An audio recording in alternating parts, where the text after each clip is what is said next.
In the blistering heat of late June 1942, the desert of North Africa became a stage for one of World War II's most enduring mysteries. Tobruk, a strategic port city on Libya's Mediterranean coast, had witnessed months of siege and relentless combat between Axis and Allied forces.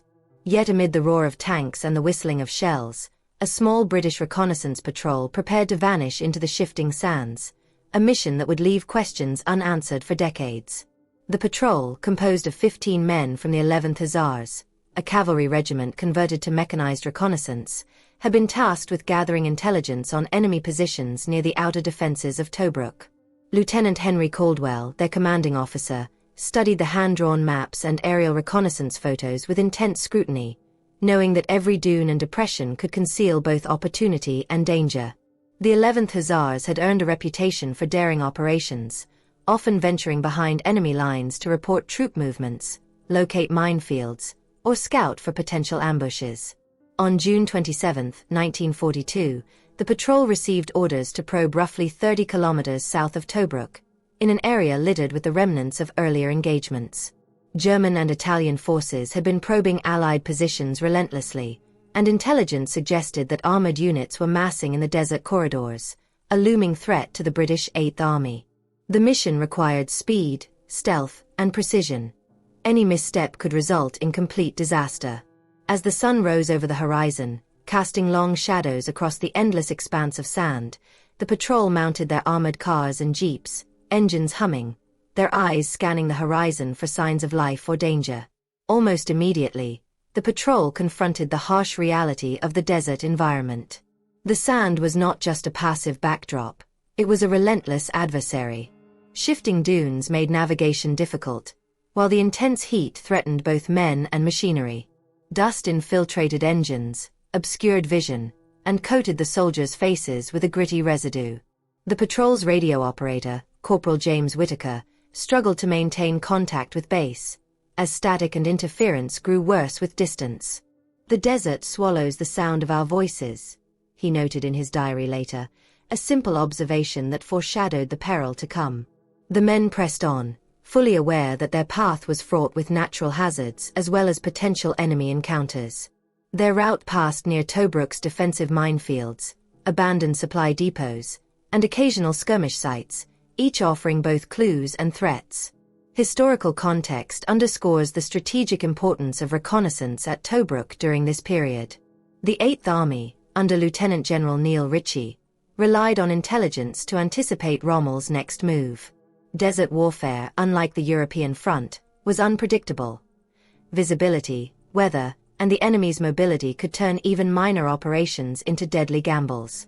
Caldwell's patrol represented a small but critical piece in the larger strategic puzzle. Every report they filed could influence the placement of artillery, the timing of tank maneuvers, or the allocation of scarce resources in a theater where supply lines were stretched thin and errors could be catastrophic. As the patrol pressed deeper into the desert, they began to encounter evidence of prior skirmishes.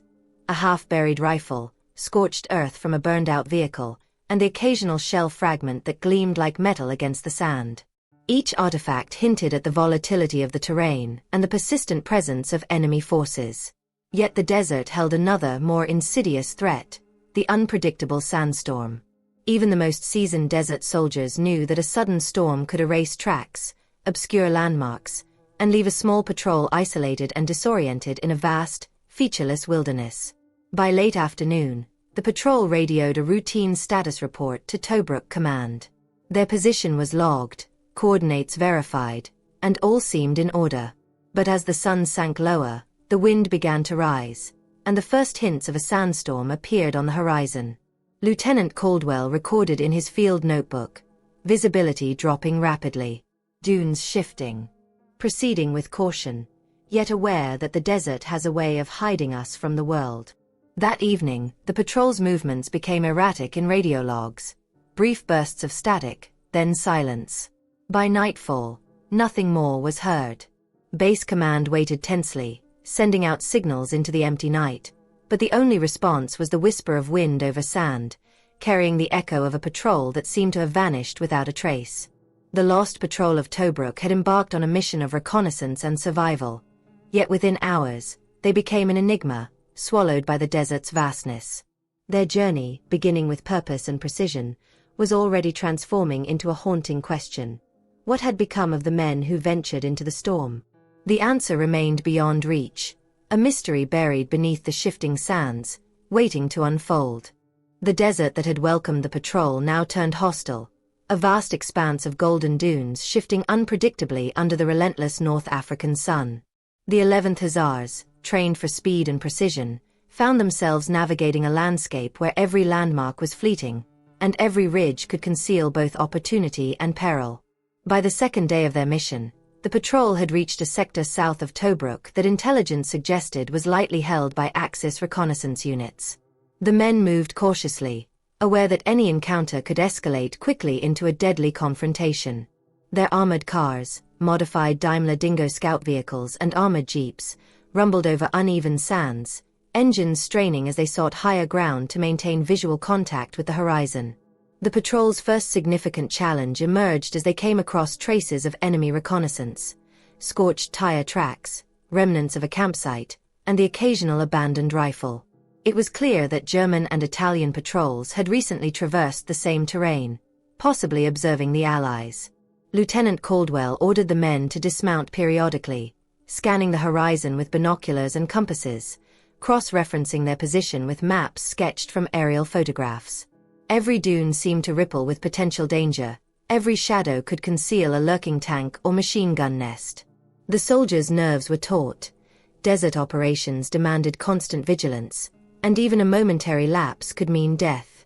Communication with Tobruk Command, already difficult, began to falter under the increasing atmospheric interference. Corporal Whitaker's radio crackled with bursts of static, often cutting off mid-sentence. "Do you read me? Over," he would call, only to receive nothing but a hiss of white noise in reply. Base command grew concerned. Sporadic updates had been the patrol's lifeline, and now that link was threatened by both distance and a growing ominous sandstorm moving across the southern sector. This was no ordinary wind. It was the desert's own force, capable of erasing tracks, disorienting even the most skilled navigators, and masking both sound and movement. It was an invisible predator, and the patrol was heading straight into its teeth. The storm hit in the late afternoon, swelling with a suddenness characteristic of the Libyan desert. Visibility dropped to mere meters, and the patrol struggled to maintain formation. Vehicles stalled in the rising drifts, wheels spinning helplessly as sand clogged engines. Lieutenant Caldwell attempted to steady his men, issuing orders through shouted commands barely audible over the roar of the wind. He later wrote in his field notebook, "The storm came without warning. Dunes vanished. Tracks were swallowed. We are forced to halt. Position uncertain." Even the most experienced desert soldiers admitted that such storms could turn familiar territory into a maze of shifting shadows, where a single wrong turn might separate a soldier from the rest of the unit permanently. Amid the chaos, the patrol's situation became increasingly precarious. Their planned route was now obscured. Landmarks were hidden beneath waves of sand, and the storm drowned out any sounds of approaching vehicles or footsteps. They attempted to maintain radio contact with Tobruk, but the static grew overwhelming. The patrol's last recorded message, sent in fragmented bursts, indicated only that they were moving cautiously southward. Continuing, visibility 0, maintain, coordinate, storm rising, end. Beyond that, the desert swallowed their signal entirely, leaving headquarters in agonizing silence. Base officers could only speculate whether the patrol had become disoriented, stalled by machinery, or encountered enemy units under cover of the storm. Historical records suggest that Axis reconnaissance was active in the area at the same time. Luftwaffe overflights were reported on June 28 and 29, with occasional strafing runs targeting convoys attempting to penetrate the Tobruk perimeter. It is conceivable that the patrol's movements were observed but never engaged directly, lost in the chaos of a storm that allowed only fleeting glimpses of their vehicles. What was certain, however, was that no Allied units reported a direct confrontation with enemy forces in the precise coordinates where the patrol disappeared. This ambiguity would later fuel intense speculation. Had the storm itself been their undoing, or had enemy forces exploited the chaos to intercept them? As night fell, the storm began to subside, leaving a transformed landscape. Tracks that the patrol had painstakingly made over hours were erased, replaced by undulating sand ripples under a dark sky. Lieutenant Caldwell's last efforts to navigate the terrain went unrecorded in the official logs, but recovered notes hint at frustration and mounting anxiety. Compasses spinning, landmarks obscured, and a growing awareness that the patrol might be lost to the desert itself. Tobruk Command, observing the failed radio communications, began to mobilize search parties. Yet even these rescue efforts faced the same environmental challenges. The desert, impartial and vast, had swallowed the patrol into its folds. By the end of that second day, the patrol's fate remained unknown. Only faint clues, a partially buried crate, scattered personal items, and broken vehicle parts, hinted at their passage. Every discovery raised more questions than answers. Had they succumbed to mechanical failure, disorientation, or the storm's fury? Or had they encountered enemy forces under conditions that left no survivors? The vastness of the Libyan desert held its silence, offering no testimony, only the wind whispering over the dunes. As night blanketed Tobruk and the storm subsided, one undeniable truth remained. The lost patrol of Tobruk had entered a realm from which few traces would return, and the mystery of their disappearance was only beginning to deepen. By the first week of July 1942, concern for the missing patrol had escalated within the British command at Tobruk. Repeated radio attempts to contact Lieutenant Caldwell and his men had gone unanswered, prompting the dispatch of a search party to trace their steps across the desert. Lieutenant Colonel John H. Murray, an experienced officer familiar with North African operations, was tasked with leading a small reconnaissance convoy to locate the lost unit. Composed of 3 armored cars, 2 jeeps, and a support section carrying extra water, rations, and field medical supplies, Murray's team was prepared for the harsh realities of desert navigation and the possibility of encountering enemy forces. The search convoy moved cautiously along the patrol's planned route, referencing the last known coordinates recorded in Caldwell's field notebook. The desert was merciless, each dune shifting and concealing clues, making progress slow and exhausting. As they approached the first landmarks noted by the patrol, Murray's men discovered a partially buried supply crate, its contents scattered by the wind. Among the debris was a pair of binoculars, sand-scratched and still intact, and a few ration tins stamped with the 11th Hussars insignia. The discovery confirmed that the patrol had traversed this area, yet no human trace, no footprints, no discarded equipment, no bodies, remained. The desert had erased everything else. The search intensified over the next 2 days, with Murray meticulously documenting every fragment of evidence. In a small depression near the base of a dune, they found an overturned jeep, engine still warm beneath a layer of sand. The tires were half buried, suggesting the vehicle had become immobilized, possibly during the storm that witnesses reported on June 28. Inside the jeep were a few personal items, a compass, a notebook, and a water bottle. Strikingly, the vehicle showed no signs of battle damage, which led Murray to speculate that mechanical failure or disorientation, rather than enemy engagement, could have contributed to the patrol's disappearance. Yet the absence of the men themselves fueled more questions than answers. Murray's team discovered other enigmatic clues as well. Slight indentations in the sand, interpreted as temporary footprints, led away from the jeep but vanished within a few meters, erased by wind or concealed by the dunes. Nearby, the faint remnants of a campfire, blackened stones partially buried, suggested that the patrol may have attempted to shelter and signal for help. Yet no definitive signs of struggle or attack were found. The desert, at once generous with minor artifacts and cruelly silent regarding human presence, had left only a breadcrumb trail, teasing military investigators with fragments of a story they could not fully reconstruct. Historical context sheds light on the challenges Murray faced. Desert operations required precise navigation, and even experienced officers could become disoriented. The Libyan terrain, particularly south of Tobruk, was notorious for mirages, hidden depressions, and ever-shifting sand dunes. The storm that had struck the patrol could have easily obliterated tracks, altered landmarks, and concealed vital clues. Moreover, Axis reconnaissance units operated in the same area, meaning any attempt to recover or aid the patrol would carry inherent risks. Reports of overflights by German reconnaissance aircraft during this period corroborate the patrol's exposure to potential enemy observation, though no engagement was documented at the precise coordinates of their disappearance. Adding to the intrigue, local Libyan guides hired by British intelligence provided accounts that hinted at fleeting signs of activity. They reported seeing smoke in the distance on June 29, though it could have been a signal fire or simply the result of a previous skirmish. They also mentioned faint tracks that appeared and disappeared in ways that defied logic, likely the result of rapidly shifting dunes. These anecdotal observations, combined with the physical evidence, painted a portrait of a patrol lost not to a single enemy force but to the interplay of desert hazards, mechanical limits, and the unpredictable nature of the North African environment.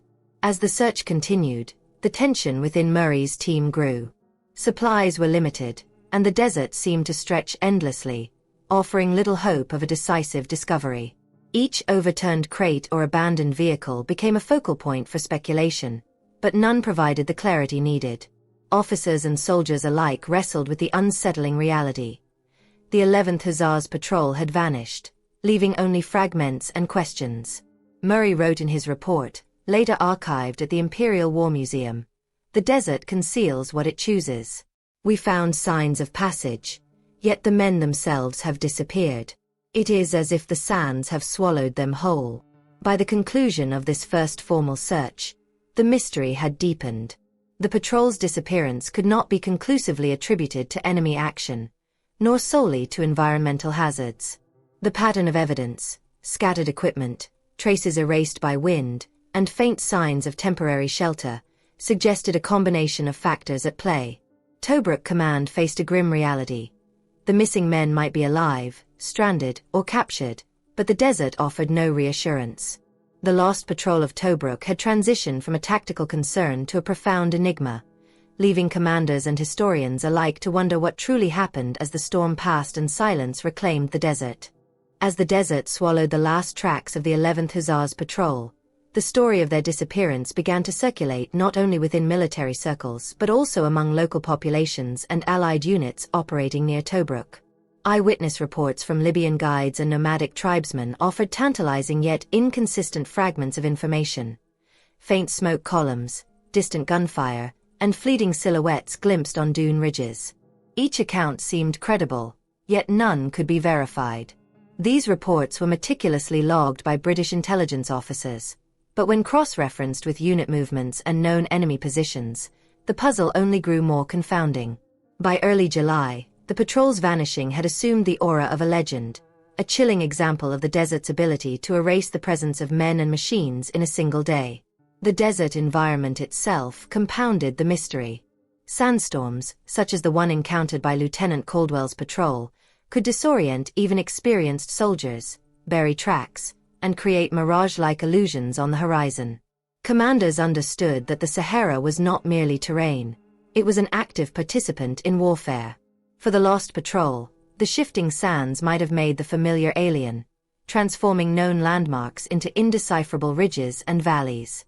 Lieutenant Colonel Murray, reviewing reconnaissance photos and topographical maps, noted that the patrol's planned route intersected with a network of dry wadis and rocky outcrops that could easily conceal a small unit or, tragically, allow them to become hopelessly lost. Meanwhile, reports of Axis activity in the sector added another layer of uncertainty. German and Italian reconnaissance teams were known to patrol the southern approaches to Tobruk, often attempting to ambush Allied units operating independently. Luftwaffe reconnaissance flights had been observed in the area on multiple occasions between June 27 and July 1, while Italian motorized patrols frequently moved through the same corridors. While no direct engagement with the lost patrol was officially recorded, it was plausible that enemy units had either observed them or inadvertently contributed to their disorientation by forcing evasive maneuvers into hazardous terrain. The desert offered no definitive answers, only shadows and speculation. British intelligence officers also explored alternative theories, considering whether the patrol might have attempted to shelter in a dune hollow, relying on makeshift cover until the storm passed. Historical records suggest that small patrols in North Africa often constructed temporary shelters to survive harsh conditions, but these were easily obscured by blowing sand. Observations of blackened stones and traces of a small fire by search teams hinted at this possibility, yet no tangible evidence of survival remained. The soldiers' fate hung in balance between nature's cruelty and the strategic dangers posed by enemy forces, a dual threat that intensified the enigma surrounding the lost patrol. Within Tobruk, morale was subtly affected by the unresolved disappearance.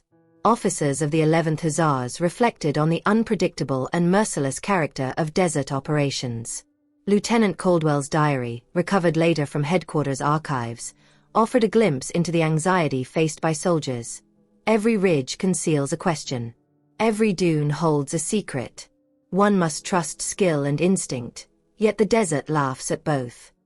These words, initially private, would come to embody the chilling uncertainty experienced by Allied troops operating in North Africa during the height of Rommel's advance. Adding to the tension, some British officers speculated about the possibility of enemy deception. The German Afrika Korps, under Field Marshal Erwin Rommel, was known for its ingenuity in using the desert itself as a weapon. It is conceivable that reconnaissance units, aware of the patrol's route, created false signals or manipulated terrain to mislead Allied forces. While there was no concrete evidence of a direct trap, the overlapping intelligence reports, combined with the storm and difficult navigation, made the theory plausible. Such conjecture only deepened the psychological weight of the patrol's disappearance for those tasked with both understanding and continuing operations in the sector. By the end of this investigative phase, the lost patrol of Tobruk had become more than a tactical concern. It was a symbol of the desert's unpredictable dangers. Scattered evidence, fleeting eyewitness accounts, and the interplay of environmental and enemy factors painted a complex and unresolved picture. Commanders could only acknowledge the limitations imposed by nature and war, that even well-trained soldiers, equipped and prepared, might vanish without a trace. The desert remained impartial, its silence a haunting testament to the patrol's fate, and leaving both historians and military officers with a singular, unsettling question. What truly happened to the men of the 11th Hussars as they vanished into the storm and the unforgiving sands of Tobruk? Weeks turned into months following the disappearance of the 11th Hussars patrol, and the mystery of their fate became a persistent concern for both Allied command and historians studying the North African campaign. Sporadic discoveries of equipment, scattered ration tins, a sand-buried helmet, and fragments of a field notebook offered tantalizing clues, yet none provided answers about the men themselves. Each artifact raised more questions than solutions, suggesting the patrol had been separated, disoriented, or perhaps incapacitated by environmental hazards. The desert, with its vast expanse and shifting dunes, had swallowed the men almost completely, leaving only whispers of their passage. Reports from other Allied units operating in the area added further intrigue. Elements of the 7th Armored Division, the famed Desert Rats, recalled sighting unidentified vehicle tracks near the coordinates last reported by the patrol. These traces, however, seemed to vanish as mysteriously as they appeared, leading commanders to speculate that the storm had obliterated all physical evidence. One intelligence officer, Captain David Hawthorne, noted in his operational log, "It is as if the desert itself has erased their presence. We find traces, but never men." The question remains, were they taken, lost, or simply claimed by the sands? These cryptic observations underscored the difficulty of tracking small units in the ever-changing North African terrain. Historical records also suggest that a covert German unit may have been operating in the same sector. Rommel's Afrika Korps frequently deployed small, mobile reconnaissance teams to disrupt Allied movements and gather intelligence. While no official engagement with the lost patrol was ever documented, intercepted signals hinted at unusual activity in the area at the time of their disappearance. Some historians have speculated that the 11th Hussars might have encountered one of these units, possibly triggering a rapid, unrecorded withdrawal or engagement. Yet without surviving witnesses, these theories remain speculative, adding to the enigma rather than resolving it. The psychological toll on those waiting for news of the patrol was significant. Families of the missing men, as well as fellow soldiers, struggled with the uncertainty of whether the men had perished, been captured, or were stranded somewhere in the desert. Lieutenant Colonel Murray, reflecting on the limitations of desert warfare, wrote, "We trained for every eventuality, yet the desert proved more cunning than our plans." The storm, the sand, the enemy, any combination could erase a patrol without leaving a mark. The statement captured the tension, frustration, and helplessness experienced by military leadership and the men on the ground alike. Even decades later, the scattered evidence fueled intense scholarly and amateur interest. Memoirs, declassified military reports, and oral histories pieced together a patchwork narrative. The patrol departed with purpose, faced a violent sandstorm, and seemingly disappeared into the terrain. Artifacts discovered over subsequent years, items buried beneath dunes or caught in eroded ravines, suggested that the men may have attempted to continue on foot or seek shelter in remote terrain, yet no definitive trace of human life was ever recovered. The interplay of desert hazards, enemy presence, and mechanical failure remains central to interpretations of their fate. The legend of the Lost Patrol also influenced military doctrine and training for desert operations. The British Army learned to emphasize navigation redundancy, convoy coordination, and contingency planning for small unit reconnaissance in harsh environments. While these lessons came too late for Caldwell's patrol, they have saved countless lives in subsequent operations across North Africa. The story of the patrol, therefore, extends beyond tragedy. It became a case study in the limits of human endurance and the perils of underestimating nature itself. By late 1942, the patrol had entered the realm of legend among the 11th Hussars. Conversations in mess halls, letters home, and diaries repeatedly returned to their story, emphasizing both the courage of the men and the desert's unforgiving power. The unanswered questions, why they vanished, what decisions they made in the storm, whether they encountered the enemy, created a haunting narrative that persisted long after the immediate military urgency had passed. The desert, impartial and relentless, had claimed them as it claimed so many others, leaving only artifacts and speculation in its wake. The Lost Patrol of Tobruk had become a symbol of bravery, uncertainty, and the ultimate mystery of war. Men who ventured into the storm and were never seen again. Decades after the disappearance of the 11th Hussars Patrol, the fate of those 15 men remains one of the most haunting mysteries of the North African campaign. Historians, military analysts, and amateur researchers have pieced together fragments from operational logs, diaries, satellite imagery, and eyewitness accounts, yet a definitive conclusion remains elusive. The patrol's last confirmed movements, venturing south of Tobruk into a violent sandstorm, are well documented, but the subsequent absence of any survivors or bodies has fueled decades of speculation. Their story, though grounded in historical fact, reads like a cautionary tale about the unforgiving nature of desert warfare and the thin line between survival and disappearance.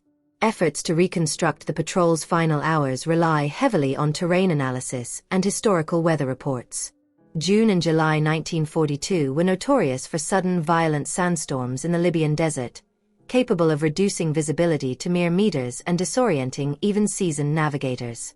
Modern topographical studies suggest that the patrol may have been diverted from their planned route by the storm, ultimately becoming trapped in one of the desert's numerous dry wadis or rocky depressions.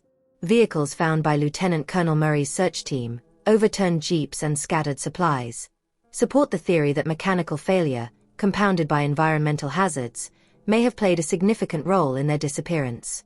Axis activity in the area adds another layer of complexity.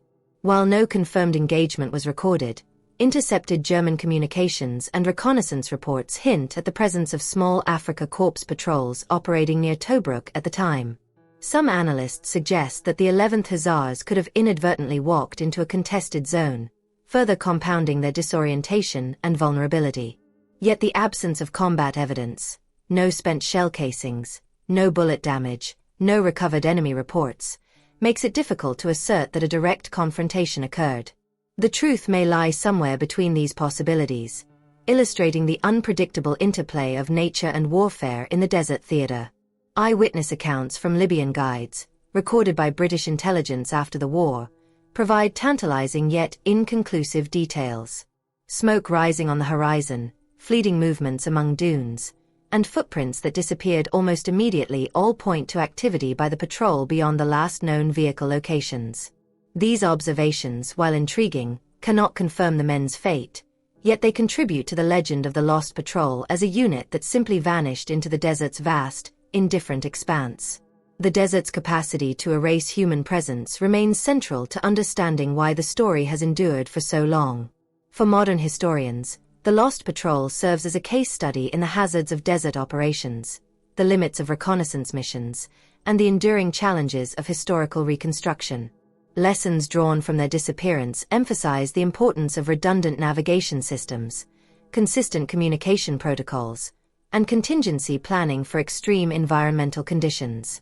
The men of the 11th Hussars, trained, disciplined, and brave, faced an enemy that was both human and elemental, a combination that left no survivors and few clues. Their story continues to inform military doctrine and public understanding of the North African campaign, providing both inspiration and warning. Ultimately, the Lost Patrol of Tobruk remains a symbol of courage and mystery. Lieutenant Caldwell and his men ventured into a storm of sand and fire, carrying out their mission with dedication, only to be claimed by the desert in a way that defies closure. Their legacy endures in the scattered artifacts, the official reports, and the haunting questions that historians and military enthusiasts still ask. Did they survive the storm? Were they intercepted by enemy forces? Or were they simply swallowed by the harsh and unpredictable terrain? Each possibility carries its own weight, yet none can fully resolve the enigma. The story concludes not with answers, but with reflection, a testament to the perilous nature of desert warfare and the courage of men who faced overwhelming odds. The desert remains indifferent, its silence a memorial to those who vanished without trace. The Lost Patrol of Tobruk is remembered not only as a tactical mystery but as a human one, a story of bravery, endurance, and the limits of survival in one of World War II's most unforgiving theaters. Their fate may never be known, but the lessons and the legend persist, echoing across the sands and into history itself.